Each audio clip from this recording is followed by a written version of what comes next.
Max, siamo pronti per la Final Conference. Sì. Allora, abbiamo 3 ospiti nuovi, gli altri sono stati già con noi, però 3 ospiti nuovi che tu dovresti in qualche modo introdurre.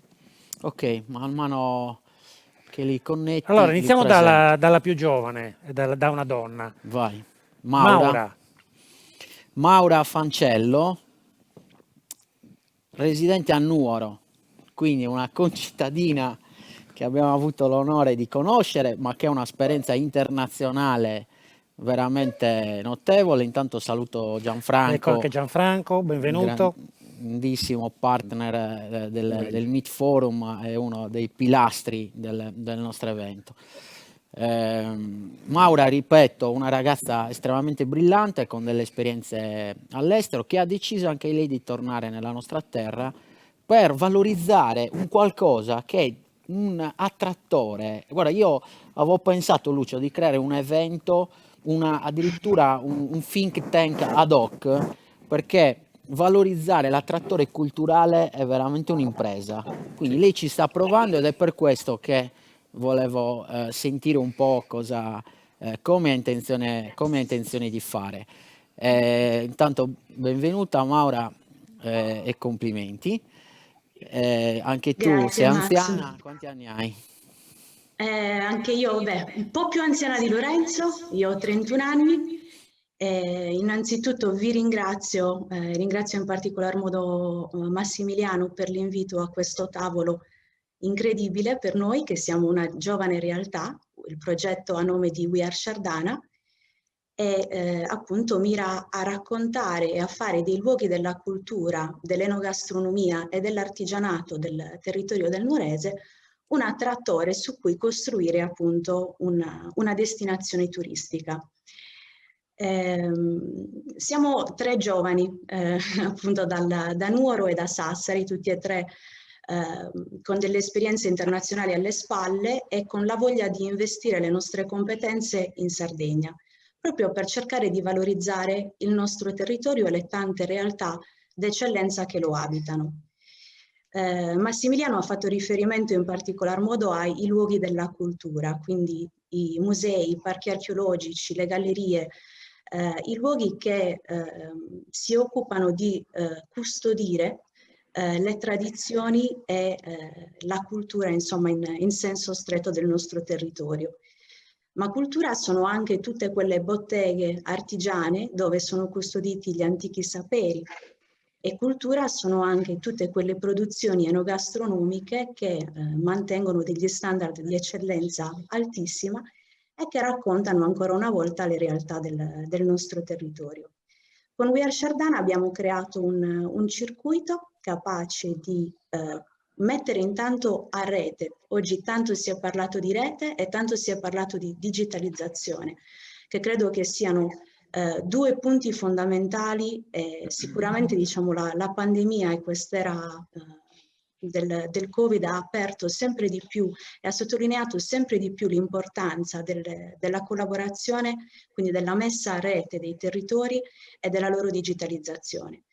Con We Are Shardana stiamo cercando di fare esattamente questo, creando una prima guida territoriale scritta sotto consiglio dei locali, in cui tutti questi attrattori sono finalmente digitalizzati e resi accessibili attraverso un pass.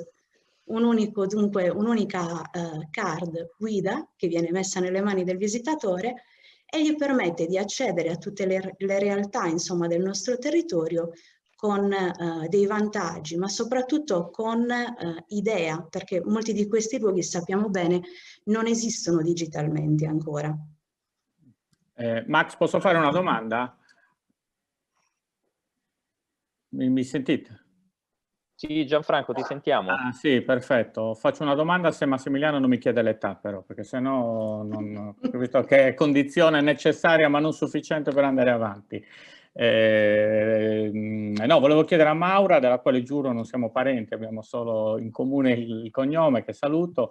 Comunque, appunto, interessante il progetto, dato, insomma, ho visto un po' lo sguardo delle cose. Io occupandomi di trasporti, di mobilità e di accessibilità, quando parli di rete, di messa a rete, di accessibilità dei luoghi in ambiti geografici come quelli del Nuorese, che conosciamo bene, ti chiedo che ruolo ha, in che modo poi riuscite in qualche modo a rendere coerente un'accessibilità diciamo dell'informazione rispetto ad una accessibilità fisica che presenta in questo momento evidenti limiti in termini di trasporto, in termini di multimodalità, in termini di accessibilità fisica dei luoghi, che potrebbe essere un vincolo per far accedere al prodotto determinati target. Grazie Gianfranco, hai sicuramente sottolineato una delle criticità del nostro territorio che abbiamo cercato di trasformare anche in questo caso in opportunità per il nostro circuito. Infatti il circuito non include soltanto i luoghi della cultura, dei sapori e dei saperi, ma affilia a questi luoghi anche delle compagnie che si occupano di trasporti.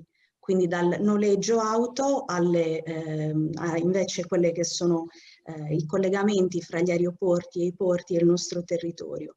Spesso abbiamo infatti visto che il mezzo e il trasporto pubblico era un limite all'accessibilità dei nostri territori. Abbiamo dunque pensato che fosse un elemento imprescindibile del nostro network, proprio per il suo funzionamento. Quindi con il We Are Share Done pass in mano si avrà anche la possibilità effettivamente di viaggiare noleggiando un'auto o accedendo insomma ai servizi pubblici, anche in questo caso con informazioni chiare e prezzi vantaggiosi. Mm-hmm. Grazie Maura. Gianfra, facci fare un primissimo giro con tutti che presentiamo gli ospiti, diciamo, che ancora non hanno partecipato all'evento. Allora, Marco Corradino, CEO di Last Minute, quindi una delle 8 più importanti a livello europeo. Grazie di essere qua, Marco. Sei sempre gentile e attento alle nostre iniziative. Ti faccio una domanda al volo, non so se sei riuscito a vedere il macro tema del Meet Forum, che è un laboratorio del turismo dove coinvolgiamo comunque personalità di livello per cercare di costruire una roadmap di sviluppo. Volevo sapere qual è il tuo feeling rispetto a questi temi, quanto è importante per una OTA come Last Minute avere una nuvola di attrattori classificati o un qualcosa che li valorizza, li faccia emergere, li trasformi in qualcosa di vendibile, quindi al servizio delle società come la tua.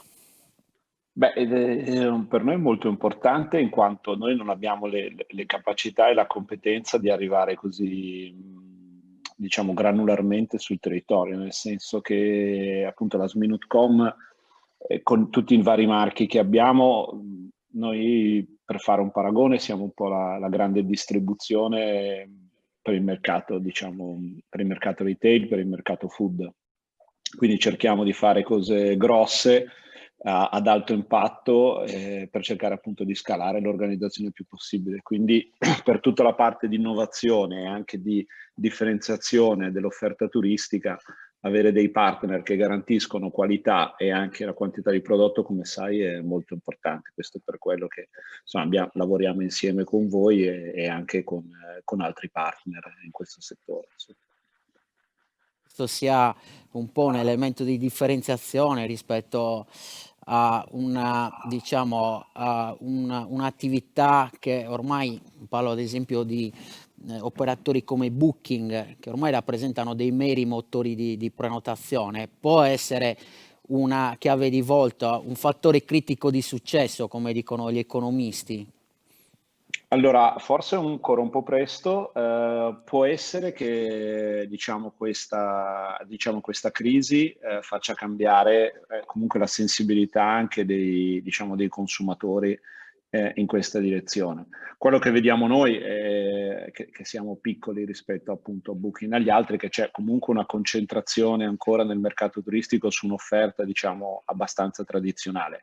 C'è stata la grossa crescita di quello che si chiama alternative accommodation, abbiamo visto tutti i numeri che ha fatto Airbnb e quello un po' negli ultimi 4-5 anni è stata proprio la parte più innovativa nel turismo. Questi temi e quelli che voi portate avanti, secondo me, hanno una grande prospettiva nei prossimi 10 anni, ma sono un mercato in crescita, diciamo, non rappresentano ancora, diciamo, il core dell'offerta. Questo è anche il motivo per cui appunto alla fine anche Booking o Expedia e anche noi ci concentriamo più sulla parte core, però questa è una grossa opportunità appunto per altre realtà che possono occupare questo spazio, diciamo, lasciato libero.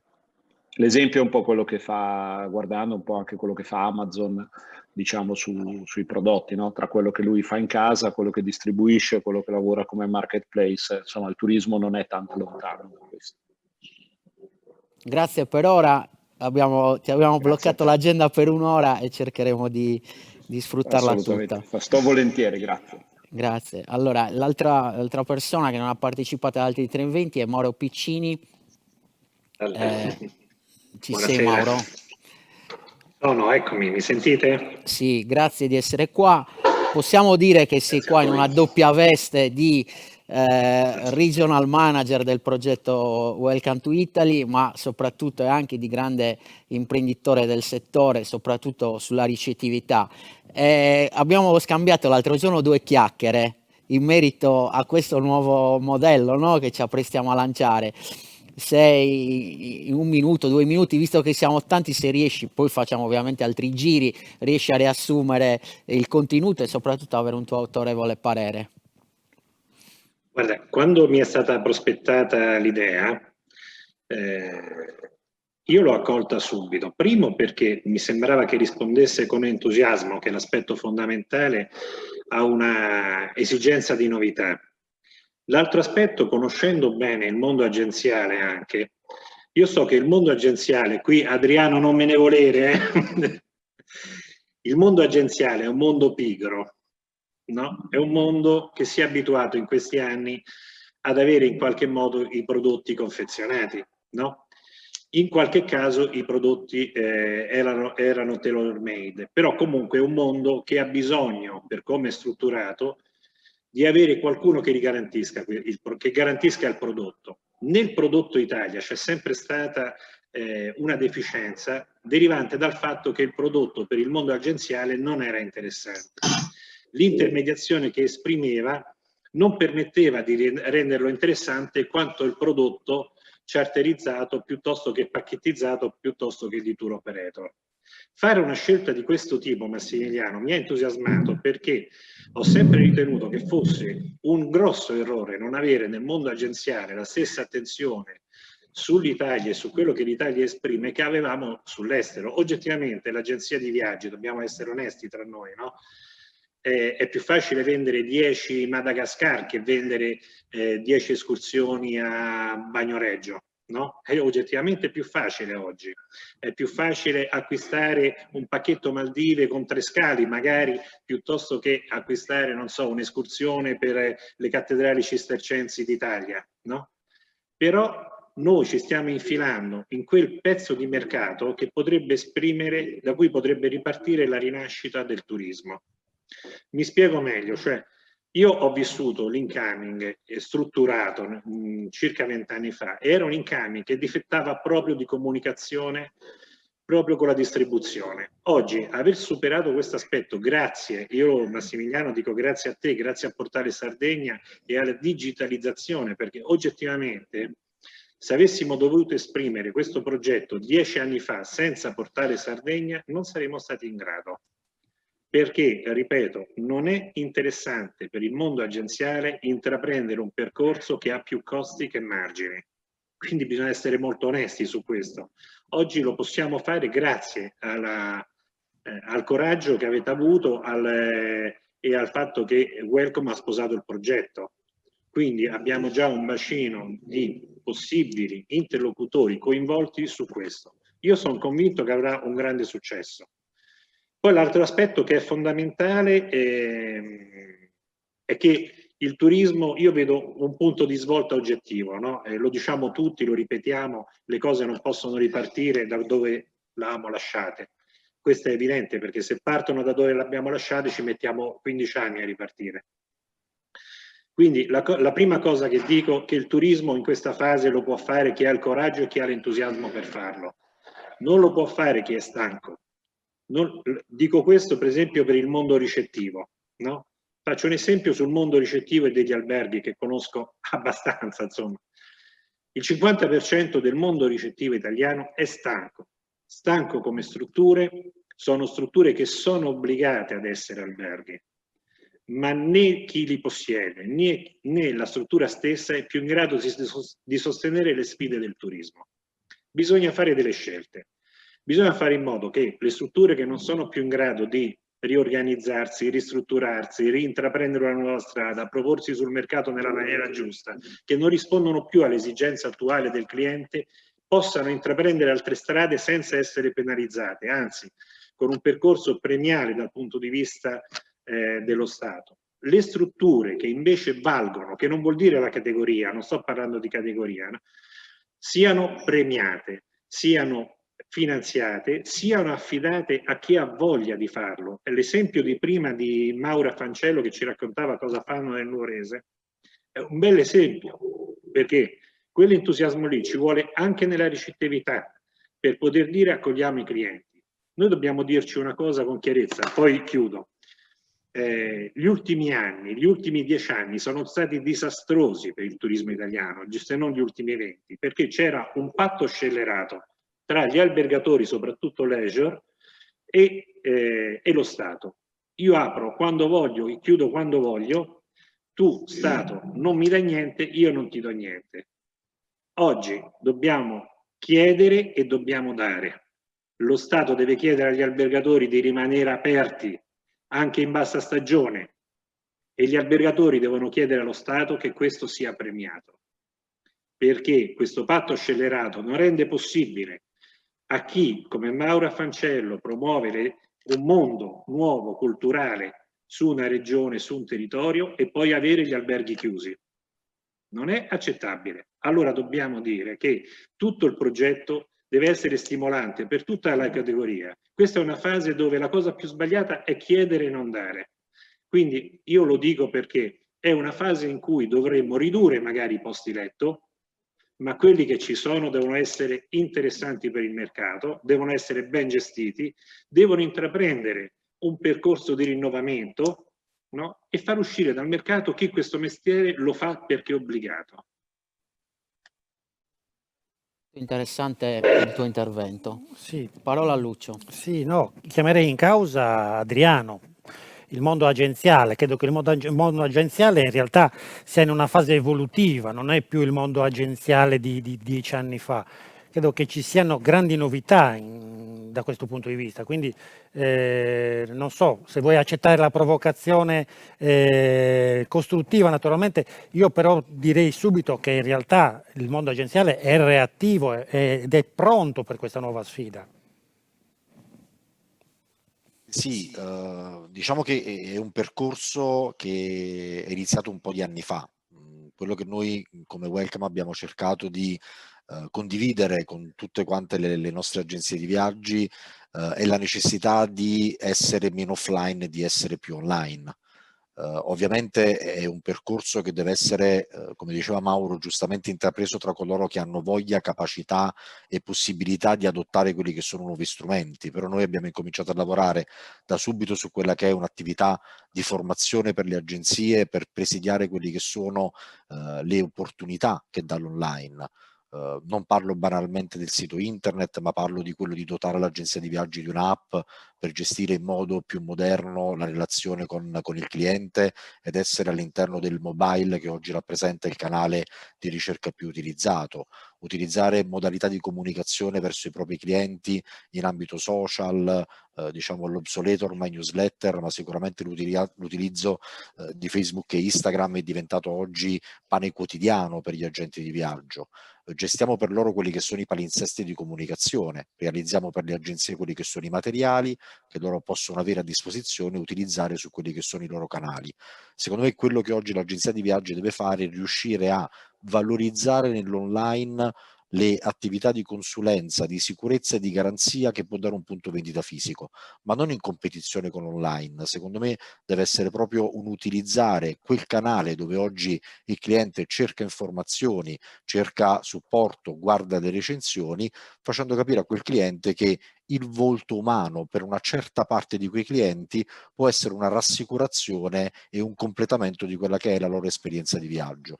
In questo, con il progetto Welcome to Italy, noi ci abbiamo, lo dicevamo stamattina, ci abbiamo creduto veramente tanto con Massimiliano, che nuovamente ringrazio da ormai un anno per tutta quanta l'attività propedeutica, perché secondo noi per l'agenzia di viaggi, in linea anche con quello che diceva Mauro, stiamo creando un prodotto nuovo da mettere a scaffale. È un prodotto che in agenzia di viaggi c'è stato probabilmente su quello che era il traffico gruppi, ma non sull'individuale. Nell'individuale era estremamente complesso per un'agenzia di viaggi perché è troppo oneroso il pensare di un cliente che viene in agenzia e gli deve organizzare 4 giorni in Puglia. Non mi conviene, lascio stare e lo mando alle Maldive. Pacchetto preso in sistema di prenotazione del tour operator, pacchettizzato, vendita molto più semplice. Oggi quello che noi abbiamo fatto nel progetto Welcome to Italy è proprio questo: digitalizzare quelle che sono le esperienze, i contenuti, i prodotti che ci sono su ogni singolo territorio, conosciuto da quella che è un'agenzia Welcome che opera su quell'area, messo a fattor comune all'interno di quella che è una piattaforma e reso disponibile per le altre agenzie Welcome che trovano il pacchetto, il prodotto pacchettizzato in modalità dinamica. Secondo me questa è una grande innovazione, e ovviamente un'innovazione ottenuta grazie a quello che è l'investimento tecnologico che è riuscito a portare avanti Massimiliano, e secondo me sarà un progetto di assoluto successo, e secondo me anche questo sarà un altro elemento per aiutare le agenzie a digitalizzarsi maggiormente. Grazie Adriano. Farei un salto velocissimo da Antonio Sciuto, che tra poco dovrà andare via, giusto? Sì. Antonio, una domanda che viene sempre dai nostri ascoltatori e quelli che sono collegati su web, sul sito di Portale Sardegna.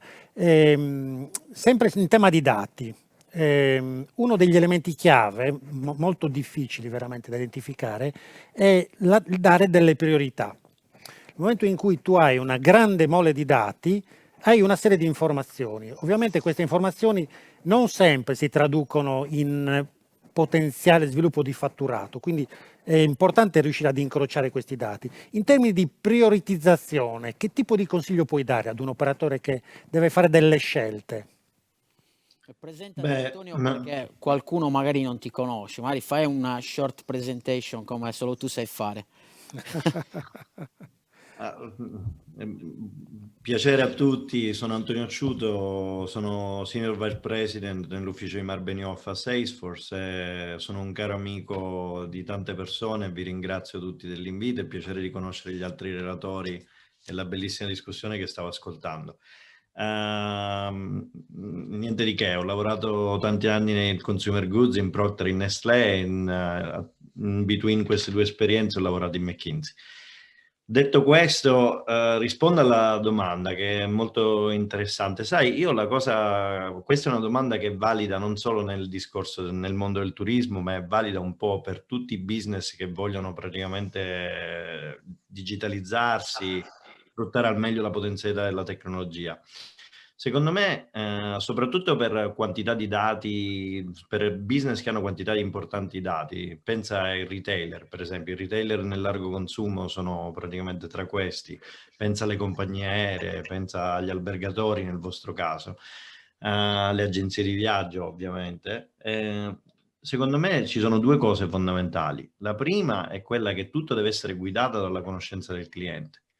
Quindi praticamente bisogna capire chi è il cliente target, ma capire significa definire quali sono le data dimension che ci servono per attuare questa segmentazione, che detto così rimane molto generico, ma secondo me ci sono due domande chiave che bisogna sempre porsi.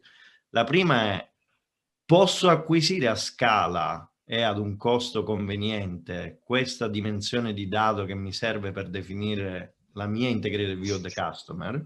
Quella è la prima domanda che bisogna porsi.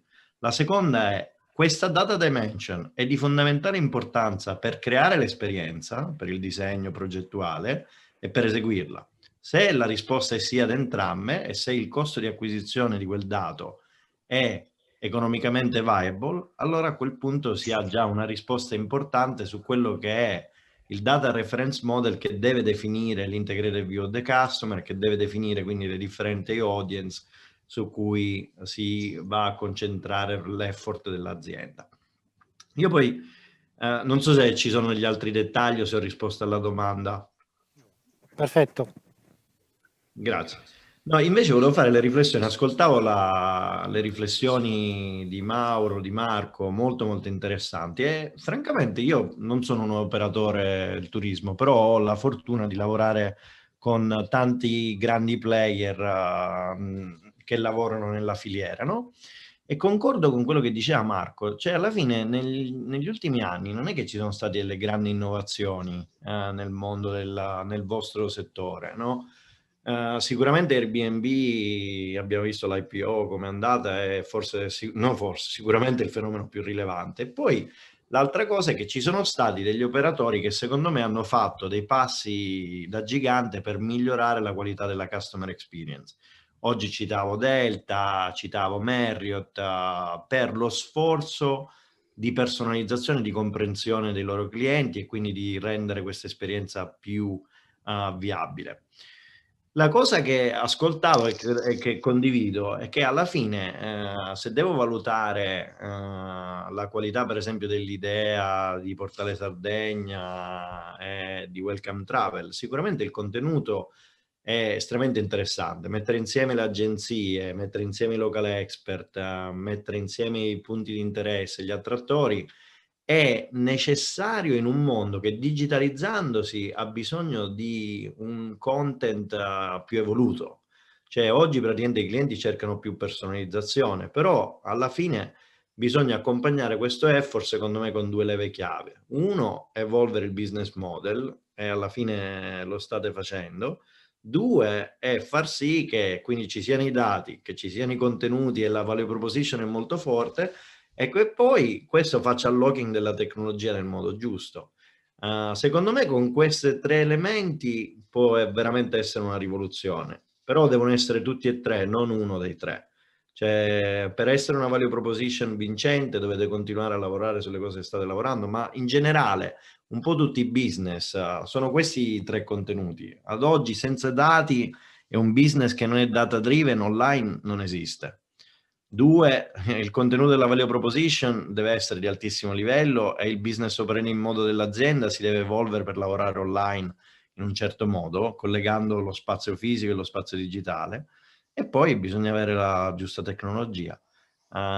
Quindi un po' per tutti diciamo che questi secondo me da esterno, non pretendo di essere un esperto del settore, sono le cose che metterei in priorità. Poi non lo so se magari altri relatori hanno un punto di vista molto diverso, ma mi fa piacere sentire anche gli altri. Questa è la mia personale opinione. Bene. Beh, sentiamo ad esempio l'opinione di Franco Grasso in questo frangente. Franco, il microfono deve essere staccato. Adesso va meglio? Sì. Adesso va meglio? Sì. Sì. Perfetto. Volevo un attimo riprendere il discorso fatto da Mauro relativamente agli albergatori, alla stanchezza, cioè, perché mentre parlavate, non vorrei sembrare troppo revenue centrico, però diciamo che molte risposte possono arrivare dal revenue, molte riflessioni possono arrivare dal revenue. Io condivido quello che ha detto Mauro sul fatto che c'è tanta stanchezza da parte degli imprenditori. Mai come in questo periodo abbiamo persone che ci dicono mi sono stufato, no? E non è solo una questione economica, è proprio una questione di stanchezza. Però la verità, vi posso assicurare, perché stando dentro agli alberghi praticamente tutta la giornata da tanti anni, e io ritengo che il 50% delle cose che facciano siano inutili. Cioè noi oggi gli albergatori purtroppo il revenue no frills, la gestione oggi dovrebbe essere molto snella, si appesantiscono attraverso ristorazioni spesso inutili, attraverso servizi che non vengono neanche particolarmente apprezzati dai clienti, sono sulla strada sbagliata e sebbene facciano tanta fatica dovrebbero spostarsi su una strada magari vicina e parallela che permette in maniera molto più semplice e anche più efficace di gestire al meglio le strutture ricettive. Questo rianimerebbe molto gli albergatori. Io sono molto all'interno anche dei conflitti generazionali fra gli albergatori che hanno i figli che sono assolutamente disinteressati di fare il lavoro dei genitori. Voi sapete che l'azienda alberghiera, l'azienda albergo è un'azienda molto familiare in Italia, per cui i figli a un certo punto vedono i padri stanchi, che comunque dal punto di vista economico non hanno fatto quegli spropositi e quegli sfracelli che si poteva immaginare, che dicono io stai da qua non lo voglio fare, insomma, no? Perché poi magari attivando meglio i canali, facendo determinate cose, eccetera, la clientela diventa più internazionale, il livello, come dire, l'età media si abbassa, succedono tante cose interessanti. E dal punto di vista culturale io ci tengo a dire che quello che sta facendo Portale Sardegna veramente va in una direzione molto originale. Io sono contentissimo di conoscere questa realtà, di poter collaborare. E come diceva giustamente, se non sbaglio, vabbè, adesso non ricordo esattamente chi, il livello del turista mano a mano si eleverà, anche la digitalizzazione porta inevitabilmente a questo. I processi disintermediativi, quindi andare in vacanza, tra virgolette, negli alberghi fuori stagione, porterà il livello culturale ad alzarsi sempre di più, soprattutto quando arrivano dall'estero. Per cui tutto quello che si sta facendo va in una direzione unica, nel senso che anche l'idea che condivido con Mauro di avere gli alberghi aperti fuori stagione, se non sono accompagnati da una politica tariffaria sostenibile per le aziende, diventa problematico. Quindi aiutare le aziende a restare aperte fuori stagione o magari anche in periodi di spalla, magari aiutandoli a capire che devono commercialmente fare determinate cose e le tariffe devono essere di un certo tipo, potrebbe aiutare i processi, anche perché se l'assioma cliente paga tanto, livello culturale alto, vi assicuro che non è assolutamente così, anzi molto spesso è fuori stagione che il livello diventa alto e che il territorio diventa prepotentemente interessante, no? E anche in un giorno di pioggia al mare il turista magari trova delle alternative piuttosto che dovergli fare il solletico sotto i piedi.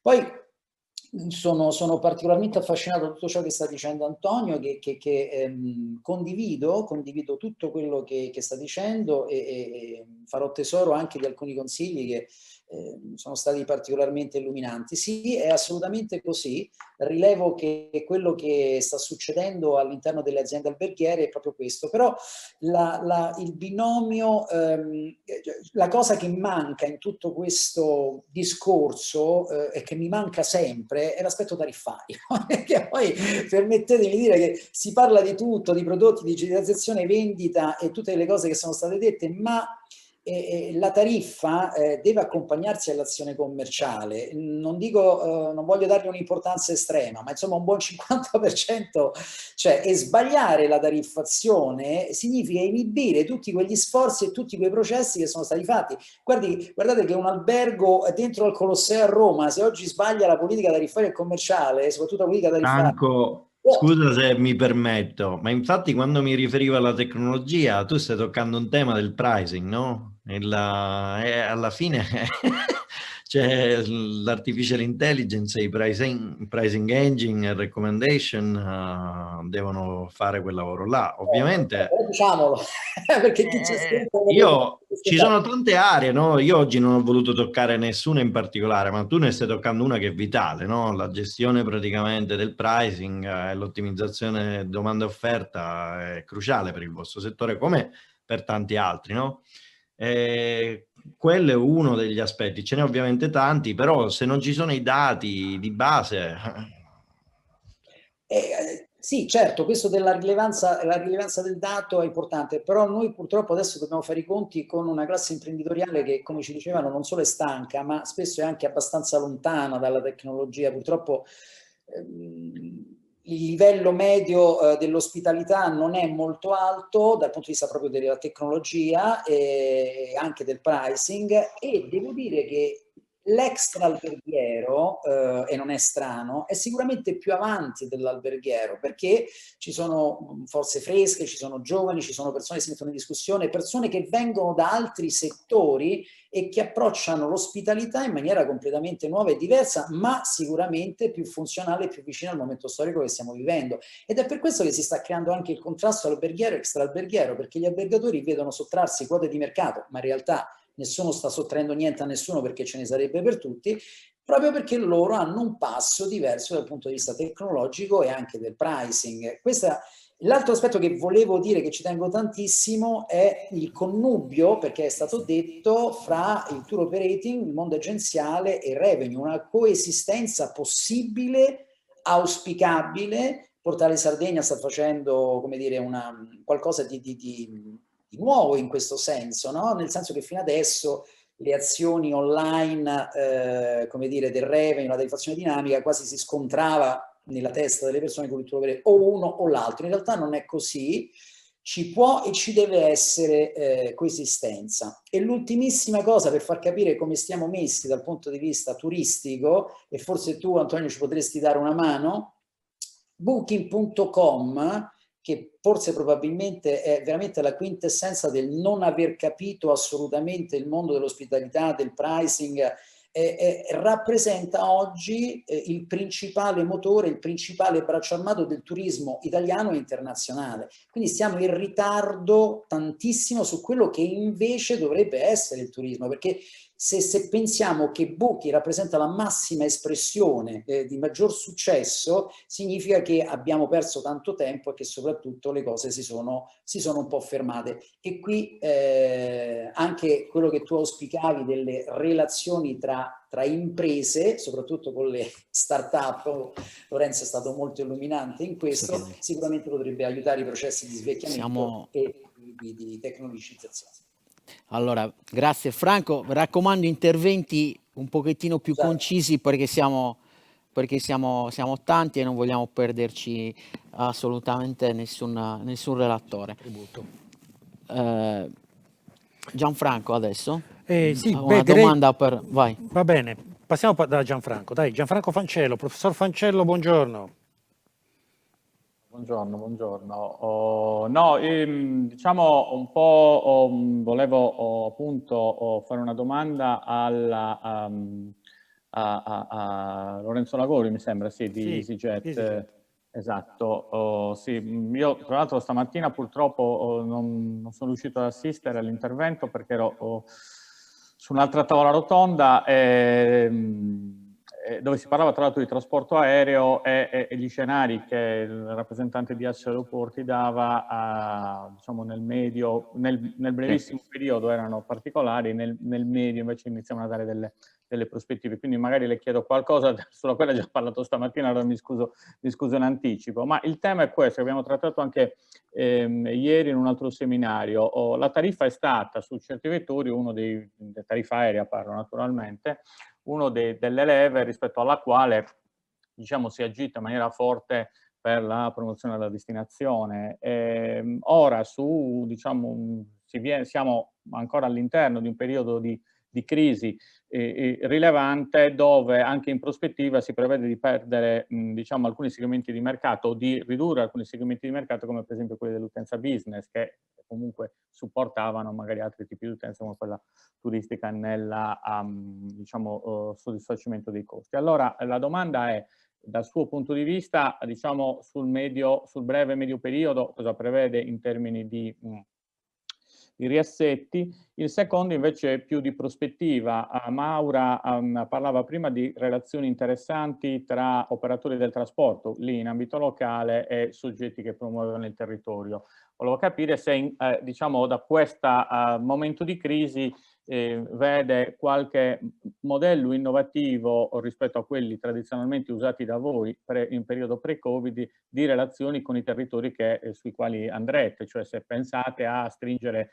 rapporti, relazioni diverse con operatori e con soggetti e anche pubbliche amministrazioni che possono in qualche modo promuovere i territori. Grazie. Va bene, grazie a lei per la domanda. Ma intanto per quanto riguarda quello che prevediamo quest'anno, È chiaro che, come dicevamo, il segmento business è un segmento che farà fatica e ci metterà tempo a ripartire, anche se siamo convinti che riprenderà. E nel 2021 punteremo sulla domanda leisure soprattutto, oltre che sulle persone che si muovono per andare a trovare i parenti, per tornare in famiglia, insomma per tutto quello che chiamiamo il traffico VFR. Comunque la domanda leisure è assolutamente fondamentale per noi che siamo una compagnia prevalentemente leisure, lo è sempre stata, ma lo sarà sempre di più in futuro. L'aspetto prezzo è un aspetto importante, sicuramente la leva prezzo servirà a stimolare la domanda nel momento in cui poi ci sono le condizioni, ma i prezzi come sa in questo settore vengono determinati un po' dall'incrocio di domanda e offerta, per cui come dire, è chiaro che insomma, assisteremo sicuramente a delle battaglie interessanti per gli altri, invece faticose sicuramente per noi. Per chi sta dentro. Esatto, per chi sta dentro. E per quanto riguarda il secondo punto, cioè quello della promozione del territorio, o meglio dei rapporti tra le compagnie aeree e chi si occupa di promuovere il territorio. Allora, in Italia, devo dire, l'attività di promozione turistica ha relativamente poche risorse, non sempre spese bene ed è molto frammentata. Per cui, in tutta franchezza, spesso abbiamo difficoltà a capire chi sono gli interlocutori con cui possiamo lavorare. Tra consorzi, enti di promozione turistica regionali, assessorati, eccetera. Manca un po' di massa critica e devo dire, se ci fosse un approccio più integrato, questo aiuterebbe sicuramente noi a lavorare in modo più efficace. Manca in Italia e devo dire abbiamo dei modelli interessanti in altri paesi che potremmo sicuramente, non dico copiare, ma insomma da cui prendere un po' di ispirazione. Abbiamo fatto qualche esperienza interessante. Non è peccato copiare le cose buone, non è peccato, anzi. Assolutamente. Abbiamo fatto qualche esperienza interessante anche recentemente, nel 2019 abbiamo lavorato per esempio con il Trentino per promuovere le Dolomiti e chiaramente l'importante è lavorare con qualcuno che capisce che il nostro obiettivo comune è quello di portare le persone nei territori, di portarle anche fuori dall'alta stagione. Spesso quando noi parliamo con i territori ci chiedono di avviare nuove rotte, di operarle tutto l'anno, ma senza a volte comprendere che mancano le condizioni, per cui c'è sicuramente in tantissimi territori, soprattutto in Italia, una grandissima potenzialità inespressa. La domanda è che cosa serve poi per sviluppare la potenzialità. Abbiamo detto sicuramente una promozione e un approccio più integrato e più strategico alla promozione turistica. Servono infrastrutture e servizi, per cui i trasporti locali, per esempio, i collegamenti con gli aeroporti, e su questo purtroppo alcuni nostri territori hanno qualche gap. L'offerta turistica, e oggi abbiamo sentito degli esempi davvero interessanti, va adeguata a quelle che sono le esigenze dei viaggiatori moderni, che non vogliono soltanto sole, mare e spiaggia, ma vogliono sempre di più fare esperienze, quindi l'offerta va pianificata di conseguenza e deve essere un'offerta che accontenta tutti i bisogni di chi viaggia. Avete già parlato di digitalizzazione, per cui è chiaro che oggi è importante essere accessibili in rete, ma non è solo quello, è essere anche, insomma, sempre di più le persone usano la rete, usano gli strumenti anche mobili, non solo per prenotare e pianificare le vacanze, ma anche per pagare. E ancora oggi, quando si viaggia in Italia, non è così scontato poter pagare i servizi, insomma, con gli strumenti, insomma, senza utilizzare i contanti. C'è un tema di investimenti in competenze e in formazione, per cui anche questo è sicuramente un'altra area su cui investire per sviluppare la potenzialità dei territori. E un altro tema che si sta formando negli ultimi tempi, però su cui sicuramente vale la pena sempre di più andare a investire in futuro, è il tema della sostenibilità, per cui oggi a tutti gli operatori della filiera viene richiesto di rispondere a quelle che sono le istanze di sostenibilità. Anche le compagnie aeree, su questo noi stiamo facendo la nostra parte, ma chiaramente questo riguarda tutta la filiera del turismo, e sempre di più quello diventa poi un tema fondamentale per attrarre i viaggiatori nei territori. Non mi dilungo oltre perché credo di aver già rubato troppo tempo rispetto a quello. Dobbiamo andare rapidi, perdonateci. Farei un giro velocissimo, Max, con una battuta per ciascuno dei nostri interlocutori ad una domanda specifica che arriva dal pubblico. Allora, torniamo sul tema. Attrattori latenti da sviluppare, da potenziare, da portare all'attenzione. Ciascuno di voi, per cortesia, ci dia 3 elementi su cui possiamo immaginare di lavorare nei prossimi 5 anni. 3 attrattori. Vi chiederei quindi 3 concetti secchi. Partiamo da Luca. Moschini. Mi lasciate il compito più difficile di fare da apripista. Allora, 3 attrattori dai quali partire. Sicuramente c'è il tema di tutta la parte, diciamo, di esperienza, quindi che accompagna il viaggio, quindi la presenza un tour del nostro ospite, del nostro turista. In realtà l'attrattore in sé è un fenomeno distintivo, però se non lo mettiamo all'interno di un ecosistema, e quando io identifico l'ecosistema turistico come un grande attrattore, perché è quello che aggrega e rende disponibile a terze parti quello che è, diciamo, la parte, diciamo, di offerta. E mi collego a quello che ha detto Lagorio poco fa, competenza. È un attrattore anche la competenza, perché senza le competenze non abbiamo gli attrattori, non siamo in grado di valorizzarli. Mi spiace che Shoot è uscito, faccio un'ultima solo digressione velocissima, sui dati. Noi abbiamo tantissimo dato nel mondo del turismo, però non abbiamo customer base e regaliamo i dati ai terzi. Pensate a quanti dati stiamo regalando alle OTA. E mi fermo qua. Maura, torniamo da te. 3 attrattori. Eccoci. Il primo lo immaginiamo, la cultura. Assolutamente sì, la cultura, quindi i musei, i parchi archeologici, le gallerie, le case storiche anche, quei luoghi dove si fa effettivamente un'esperienza della Sardegna e del territorio del Nuorese. L'enogastronomia, quindi tutto ciò che è tesoro di tipicità da un punto di vista dei sapori, e l'artigianato, tutto ciò che invece è cultura e storia per quanto riguarda le nostre abilità artigiane. Sono spesso in non luoghi, nel senso che, come dicevamo prima, spesso sono luoghi che non sono raccontati al meglio, non hanno una vetrina digitale, non esistono virtualmente. Eppure sono dei luoghi che presentano delle autenticità e dei prodotti d'eccellenza. È sicuramente fondamentale riuscire intanto a renderli virtuali, perché reali lo sono, e come, però renderli virtuali, quindi renderli accessibili, e farlo in un'ottica di rete, quindi non un territorio non vive di un unico attrattore, vive nell'insieme degli attrattori, dell'insieme delle possibilità che si possono generare. E sempre di più è fondamentale riuscire a far sì che le varie realtà sappiano comunicare tra di loro, non finiscano nel buco nero di quello che ognuno fa, insomma, guardandosi l'ombelico, ma siano in grado invece di relazionarsi tra di loro e capire che insieme possono guadagnare effettivamente tutti quanti.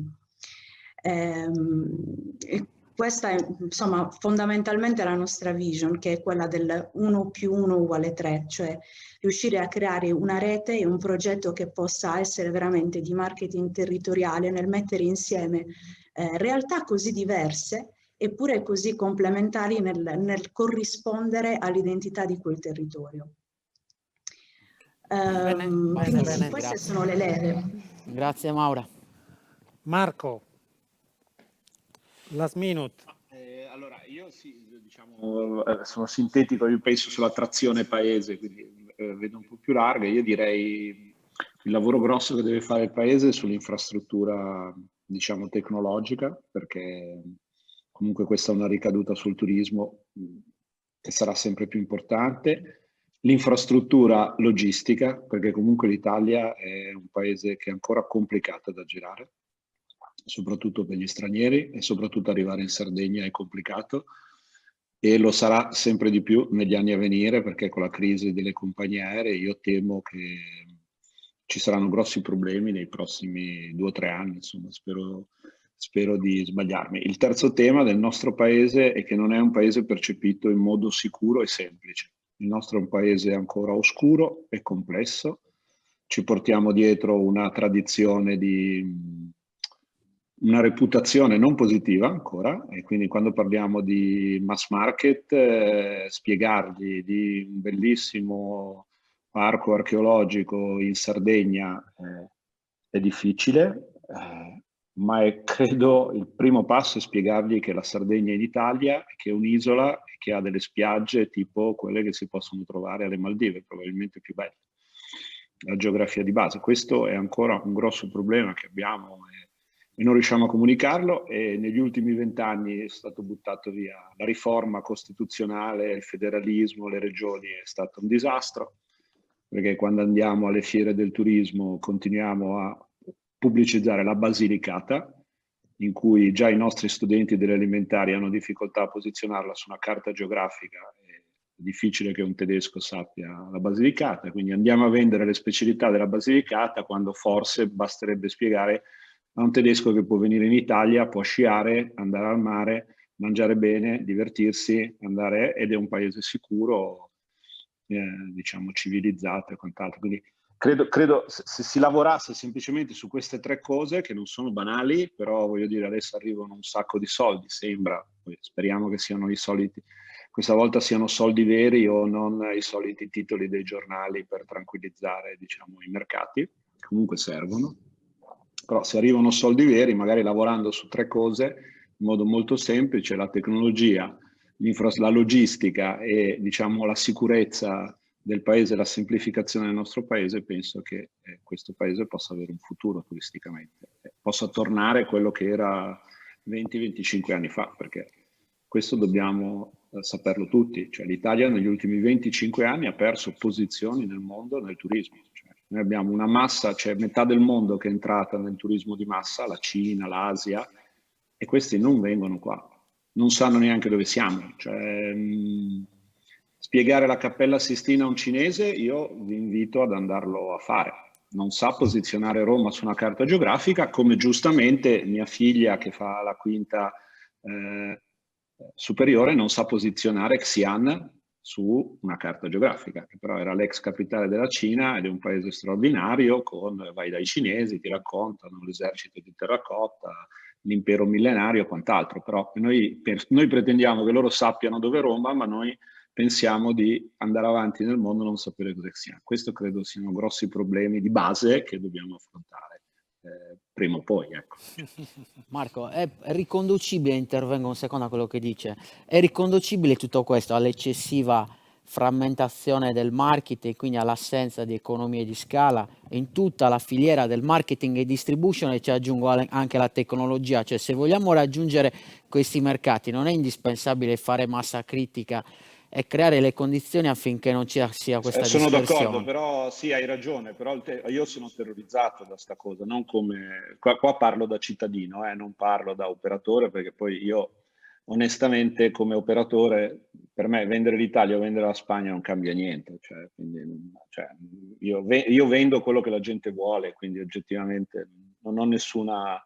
Quindi parlo diciamo da cittadino. Io sono terrorizzato quando sento parlare di sistema, perché ho vissuto Italia.it, sono stato in un paio di commissioni governative e ho capito che gli unici che ci hanno guadagnato su questa roba qua sono i consulenti che hanno partecipato, non io, perché lo facevo pro bono, ma sono terrorizzato perché questa è gente che veramente può fare dei danni, no? Quindi il problema è chi è che fa la sintesi in un paese di individualisti, perché noi siamo questo storicamente, geneticamente, siamo un paese, diciamo, di individualisti con eccellenze individuali totalmente casuali, che possono nascere ovunque in modo cioè dall'Alto Adige alla Sicilia tu puoi trovare delle cose straordinarie, ma in modo totalmente casuale, cioè il nostro problema è che non c'è un sistema. Quindi che di botto qualcheduno venga a fare la sintesi di questa cosa, mi fa paura questa cosa qua, vedendo quello che sta succedendo, insomma, ai giorni nostri. Quindi concordo con te, è la cosa che si dovrebbe fare, però la prima cosa che dovremmo fare è eliminare il turismo regionale. Cioè, la prima cosa che andrebbe fatta è la riforma costituzionale che è stata fatta delegando la promozione turistica del nostro paese alle regioni, con tutte le clientele che si sono create, per 2 lire poi, perché poi c'è gente che, voglio dire, fa queste cose qua non per guadagnare 1 milione di euro, ma per avere un posto di lavoro per il figlio. E quindi ha frammentato e noi ci portiamo avanti 20 anni di ritardo. Ripeto, cioè basta andare a una fiera del turismo, cioè io ora quest'anno ci sono andato, basta andare alla fiera del turismo e tu vai là e noi promuoviamo il Friuli Venezia Giulia, la Basilicata, la Lombardia, posti meravigliosi, ma per uno che è già venuto in Italia 3 volte, al cinese già spiegargli dov'è l'Italia, che c'è il mare, hai le montagne e c'è il mare, c'hai le Dolomiti e la Sardegna, 2 cose, secondo me cioè, sarebbe già un grosso lavoro, cioè, interessante. Poi non è che dobbiamo prendere poi la massa della Cina, possiamo prendere la crema della Cina, che c'è, basta andare un po' in giro, però io vedo tantissimi ragazzi cinesi da soli, di alto livello, che vanno alle Maldive, ma non li vedo in Italia. Non li vedevo prima del Covid e non li vedremo dopo, penso. Speriamo di no, speriamo di vederli invece, siamo più ottimisti. Adriano Apicella, ripartiamo dai 3 attrattori latenti. Ma i 3 attrattori, sono assolutamente d'accordo con Maura sulla cultura come da lei definita. Secondo me un altro attrattore fondamentale è la storia e la natura, che sono elementi fondamentali per il nostro territorio. Sono però anche d'accordissimo con Marco sulla difficoltà della promozione turistica. Questo secondo me è il più grosso problema che ha il nostro paese. Vedi la pubblicità nella metropolitana di New York, che è la pubblicità del Molise e non quella dell'Italia. E sembra una battuta, ma io non nascondo che una delle ambizioni che abbiamo con la progettualità Welcome to Italy, che abbiamo sempre discusso con Massimiliano, è anche quella di mettere sotto una stessa marca tutti i territori dell'Italia minore. Cioè, purtroppo, se tu ti rivolgi oggi a un tour operator estero, che vuole programmare l'Italia deve avere a che fare con 70 interlocutori. Quello che noi vorremmo fare è di cercare di aggregare tutti i territori più o meno grandi per poter sostanzialmente poi promuovere la marca Italia. So che è probabilmente qualcosa di troppo ambizioso che si cerca di fare da decenni e non si è mai riuscito a fare, però io personalmente in questa ambizione ci credo, e anche tanto. È estremamente difficile tornare indietro nel momento in cui hai dato alle regioni questa leva micidiale di potere. È molto difficile rimodificare tutto e riportare a livello nazionale questa competenza. Quindi questa la vedo abbastanza difficile. Sentiamo... Non sentiamo la replica. No, non è una replica. Dicevo, il dramma è che siamo tutti quanti consapevoli che questa è una follia e non si ragiona per tornare indietro. Beh, la soluzione è una cosa senza senso. Non può partire dal pubblico, cioè il pubblico, anch'io sono convinto che quello che stiamo facendo con Welcome to Italy, in maniera ovviamente estremamente ambiziosa, può essere una risposta, è però una soluzione privata, il pubblico magari potrà seguire in un secondo momento, noi ovviamente dobbiamo provare a portarcelo dietro, quindi... Sì. Mauro Piccini. Allora, condivido tutto quello che è stato detto al 300%, quindi aggiungo solo che una cosa che io farei appena si riaprono i confini è l'apertura gratuita di tutti i musei nazionali e di tutti i musei comunali e regionali, immediatamente. Come Londra ha dei musei aperti da anni senza che si paghi, occorre che questo venga fatto in Italia. Voi immaginate che prima ancora del Covid i musei capitolini meravigliosi erano vuoti, Il museo etrusco a Roma è vuoto, costa di più fare i biglietti che farli entrare gratuiti. Occorre comunicare che l'Italia è un paese aperto, no? Non è un paese chiuso, no? In verità noi abbiamo chiuso, i nostri musei sono tutti a pagamento, inutilmente a pagamento per giunta. Quindi faccio un esempio su Roma perché la conosco benissimo. Se noi aprissimo i musei capitolini a Roma, guadagneremo rispetto a tenerli a pagamento. Guadagneremo se fossero gratuiti. Occorre aprire tutto questo di giorno e di notte perché la cultura va resa facile e quando parliamo di pricing non è solo il pricing dell'albergo, non è perché si paga il biglietto, è la complessità che dà fastidio, no? Quello che dà fastidio in questa fase è la complessità. Rendiamoci semplici. L'altra cosa che farei immediatamente sono attrattori macro, però è una cosa che dobbiamo fare immediatamente. Il 65% delle presenze straniere in Italia sono di europei. Questa è la realtà. No, noi abbiamo il 27% circa delle presenze che sono tedeschi. Questi ricominceranno a viaggiare. Le domande che ci stiamo ponendo noi se le pongono la Spagna, se le pone il Portogallo, se le pone la Francia, se le pongono tutti. Ora, noi dobbiamo fare dei patti di reciprocità con questi paesi per rendere il viaggio in Italia un viaggio interessante, facile e, come diceva Franco, anche al pricing giusto. Faccio un esempio, dobbiamo avere il coraggio, tanto qui non è il momento dove possiamo dire alla gente di non viaggiare in automobile, perché probabilmente l'automobile sarà lo strumento della ripresa dei viaggi, come lo è stato quest'estate. Allora, dobbiamo fare in modo che le autostrade, per chi viene in Italia, possano addirittura essere gratuite. Non è una provocazione, ma ci sono delle motivazioni per cui uno dice questo. Il tedesco che ha l'automobile da 100.000 euro, che ormai emette emissioni al minimo, il suo viaggio in Italia lo fa. Dobbiamo rendere il viaggio in Italia, far capire al tedesco che il viaggio in Italia è un viaggio dove viene ben accolto, ben accetto, dove è un viaggio facile. Per farglielo capire conta anche creargli dei canali di pricing interessanti. Dico questo anche per quanto riguarda la Sardegna. Tanto questi fondi da qualche parte devono andare. Non è più il momento di dire non si danno fondi a Tirrenia, a Mobbi, eccetera. È il momento di dire se abbiamo un turismo interessante, lasciamo perdere l'agosto, dove abbiamo visto pure quest'estate che l'agosto ha tirato, a giugno, a luglio il traghetto della Sardegna ha dei costi calmierati. È il momento di farlo, di chiederlo questo. Le autostrade verranno rese gratuite per gli stranieri che vengono in Italia. Bisogna avere il coraggio di portarci il turismo in casa. Per me i musei vanno aperti, questo permette di avere più disponibilità economica ai turisti che vengono da spendere nell'enogastronomia, nei nostri prodotti, nelle escursioni che possono scegliere localmente.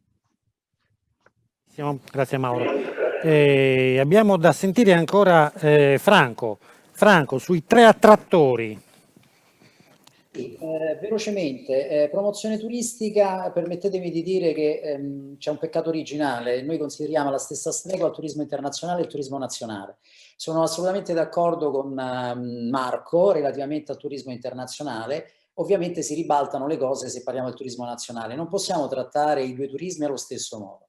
Quindi la regionalità diventa fondamentalmente importante per gli italiani, con tutte le caratterizzazioni. Adesso se vogliamo parlare di qualche caratterizzazione diciamo della Sardegna, io credo che una delle cose importanti sia vivere l'esperienza. Io per esempio da anni vorrei vivere l'esperienza della pastorizia, vorrei vivere l'esperienza del fare il formaggio pecorino, però la cosa importante è che questo tipo di cultura e di mentalità si allarghi anche ad altri, che non siano solo coloro che vendono il territorio, che siano i local expert, ma sia anche l'albergatore stesso, perché poi questo è molto importante. Io tempo fa, per quanto riguarda gli stranieri, per ricollegarmi a Mauro, ho scritto un articolo che ha destato molto scalpore, in cui si mettevano, era il periodo delle tasse di soggiorno, ho detto noi dovremmo mettere un premio di soggiorno per far venire gli alberghi, non è che gli mettiamo un dazio, come a dire non venite da noi, facciamo delle cose, e ritorno a quello che dicevo prima, il buonsenso e la macroscopicità degli errori che facciamo, ma noi i clienti li dobbiamo attrarre, e allora sono d'accordo, vabbè, su questa dell'autostrada è fantastica, però lì lì ritorna la mia anima revenue, dico sì, però magari facciamolo nei periodi in cui, no, a luglio-agosto non abbiamo molto bisogno al mare di tanto spazio, magari a giugno, forse a settembre sì. Allora cerchiamo di essere un po' strategici e cercare di agevolare i processi, e lì sono d'accordo con Marco, cioè noi dobbiamo dire 2 o 3 cose, c'è il mare, c'è la pizza, si mangia bene, ci stanno le belle donne, e già siamo pieni di persone, se lo diciamo bene, che vengono nel nostro paese dall'estero. In Italia il discorso è diverso, perché gli italiani sono tanti e lo hanno dimostrato quest'anno, che hanno retto il sistema economico turistico semplicemente loro, chiaramente concentrandosi un po' troppo su luglio-agosto, ma era la situazione un po' particolare. Quindi cerchiamo di cominciare a ragionare in termini diversi. L'italiano farebbe tutte delle esperienze, vuole la caratterizzazione della regione, e anzi più ce n'è meglio è. Oggi dicevo la Calabria, l'italiano che non vuole andare all'estero cercherà un esotismo, e la Calabria potrebbe essere una regione di riferimento. Noi vediamo dai nostri dati che c'è grande richiesta sulla Calabria. Per quanto riguarda il turismo internazionale, invece i processi devono essere completamente diversi, e concordo con Marco che vanno dette 2 o 3 cose fatte bene. Tanto gli italiani all'estero vincono sempre quando fanno le stesse cose: la moda, gli spaghetti, l'alimentazione, le canzoni romantiche. Poi dopo, una volta che entrano nel nostro paese, possono scoprire 1 milione di altre cose. Io ho una casa a Berlino, dopo 10 anni che ho questa casa, sto scoprendo sempre più cose. Ma all'inizio erano quelle 2 o 3 cosine che mi interessavano, perché cioè, diamo tempo alle persone di scoprirci, no? Perché se andiamo subito nel dettaglio dell'opera etrusca, la gente se viene, se spaventa e se ne va. Dico, cerchiamo di attrarli in un determinato modo. Per gli italiani è completamente diverso il discorso. Quindi cerchiamo di fare anche turismo regionale per gli internazionali, però consapevoli che funziona più in stagioni di spalla, o comunque farlo in un altro modo. Mentre per gli italiani no, sono 2 promozioni diverse, e facciamo vivere le esperienze, perché anche se non saranno 100.000 a viverla, chi la vive è talmente influenzato che sarà una cassa di risonanza fantastica per tutti gli altri 360 giorni dell'anno. Grazie Max, andiamo verso le conclusioni. Sì, io chiederei veramente una battuta al volo, ma proprio cronometratevi 30 secondi a testa se potete, prospettive 2021, e poi diteci se questo esperimento, che ormai dura da 5 anni, del Meet Forum vi è piaciuto oppure no, ma proprio veramente 30 secondi a testa.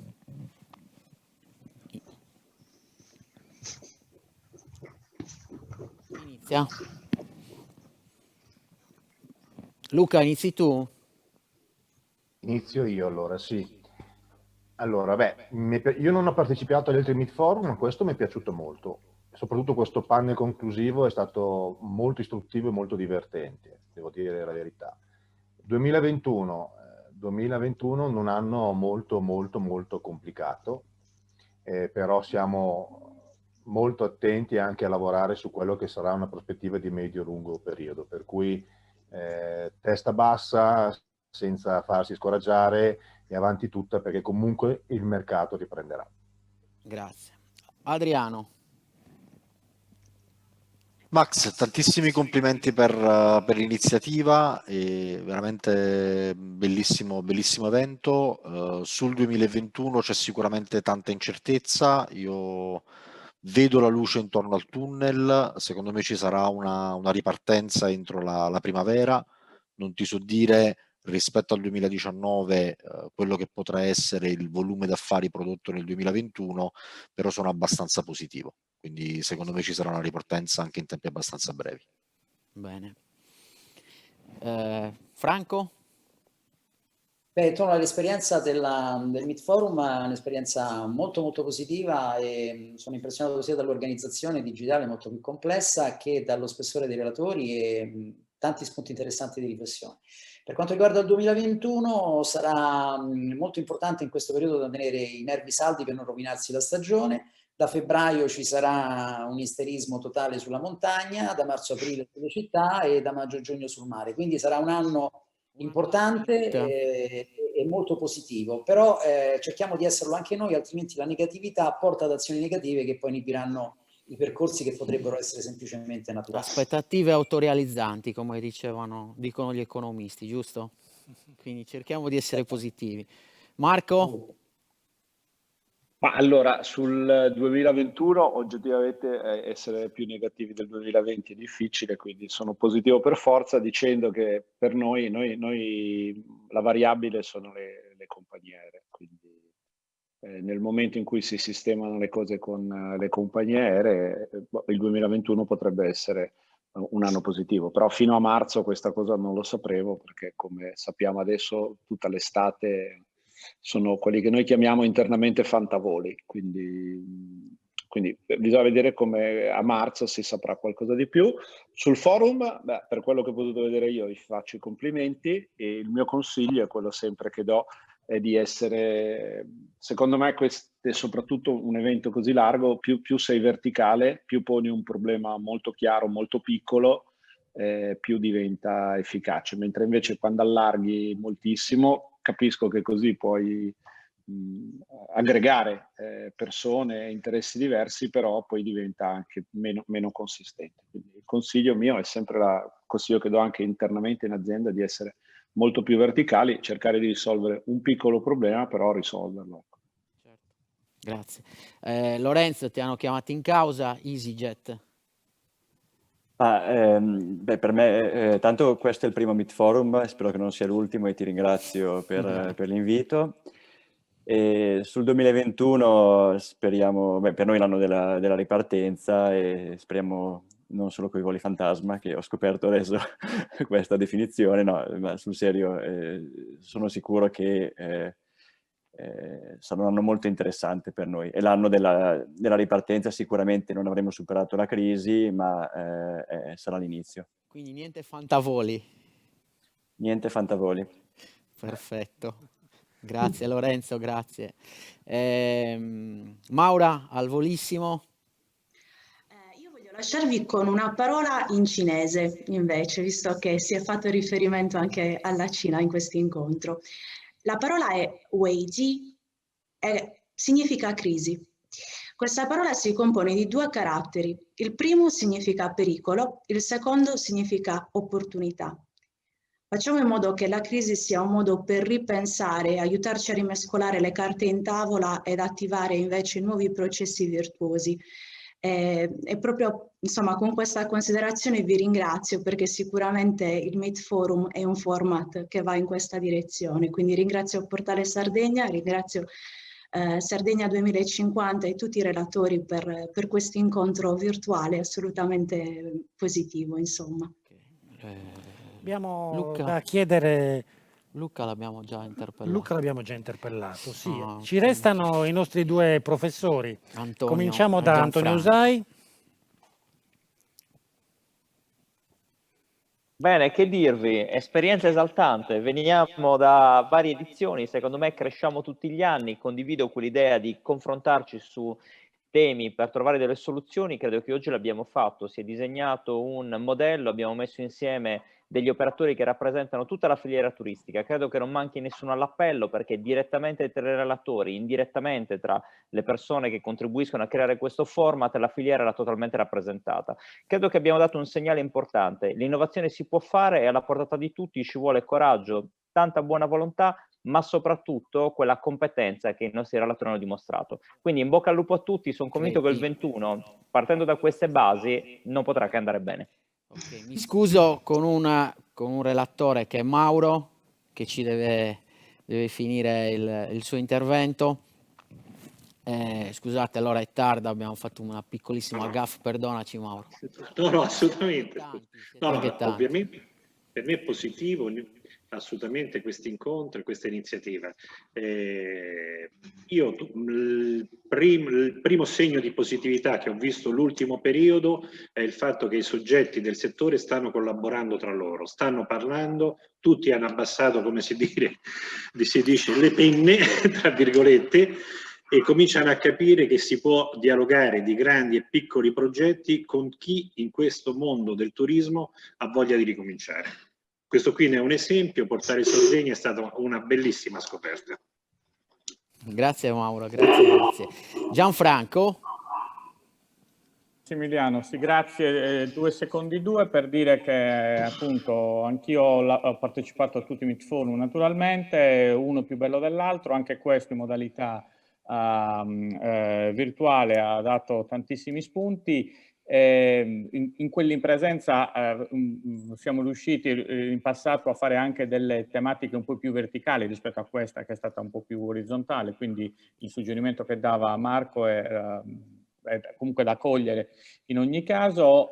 Come vedo il 21 è come una maratona, noi siamo circa al 30-34esimo chilometro, al 30-34esimo chilometro si sente la fatica ma c'è ancora un po' da correre. I bravi maratonetti, quelli allenati e quelli che hanno le spalle larghe, le gambe allenate, appunto non mollano, soffrono ma non mollano perché vedono la luce in fondo e vedono il traguardo in fondo, quindi si tratta ancora di resistere qualche mese e si arriverà facilmente al 42esimo chilometro. Grazie Gianfra. Lucio, grazie anche, sei stato fantastico anche in questa edizione. Non esageriamo. Grazie. È stato un piacere ancora una volta, siamo al quinto Meet Forum, vi diamo l'appuntamento per il sesto.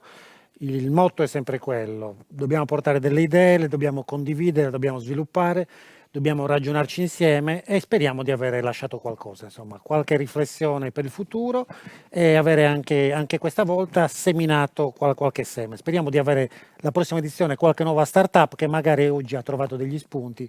Ringrazierà Massimiliano per la grande iniziativa e Sardegna 2050 che esprime il comitato scientifico dell'iniziativa. Ringrazio tutti, ringrazio anche il main sponsor Unicredit che per il terzo anno consecutivo ci ha sostenuto.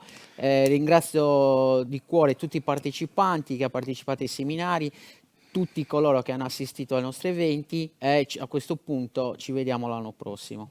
Un grazie naturalmente ai tecnici che ci hanno supportato. Eccezionali, tra a l'altro. EIA TV eccezionali. Grazie. Grazie davvero. Buona serata a tutti.